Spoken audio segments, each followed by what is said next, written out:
sulat ni Apostol San Pablo sa mga taga-Filipos. Mga kapatid, anong laki ng aking kagalakan sa Panginoon sapagkat minsan ko pang nadama ang inyong pagmamalasakit sa akin pagkaraan ng mahabang panahon. Alam kong hindi ninyo ako nalilimutan, kaya lang wala kayong pagkakataong matulungan ako. Sinasabi ko ito hindi dahil sa kayo'y hinahanapan ko ng tulong. Natutuhan ko ng masiyahan anuman ang aking kalagayan. Naranasan ko rin ang managana. Natutuhan ko ng harapin ang anumang katayuan, ang mabusog o magutom, ang kasaganaan o kasalatan. Ang lahat ng ito'y magagawa ko dahil sa lakas na kaloob sa akin ni Kristo. Gayunman, ikinagagalak ko ang ginawa ninyong pagtulong sa akin. Alam naman ninyong kayong mga taga-Filipos lamang ang nakahati ko sa hirap at ginhawa upang umalis ako sa Macedonia at nagsisimula pa lamang sa pangangaral ng mabuting balita. Nang ako'y nasa Tesalonica na, makailang ulit ding pinadalhan ninyo ako ng tulong, hindi sa hangad kong laging tumanggap ng mga kaloob, ang nais ko'y sumagana ang pakinabang na tatanggapin ninyo.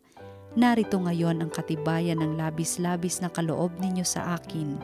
Higit pa sa aking pangangailangan ang tulong ninyo sa akin, na dala ni Epafrodito. Ang mga ito ay masasamyong handog sa Diyos, mga haing kalugod-lugod at kaaya-aya sa Kanya, at buhat sa kayamanan niyang hindi mauubos.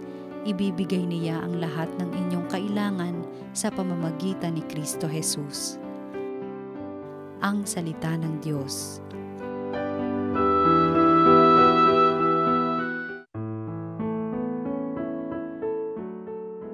Mapalad siya na may takot sa Diyos na magandang loob. Mapalad ang tao na may takot sa Diyos, siyang sumusunod ng buong alindog, ang kanyang lipi magiging dakila, pati mga angkan ay pinagpapala.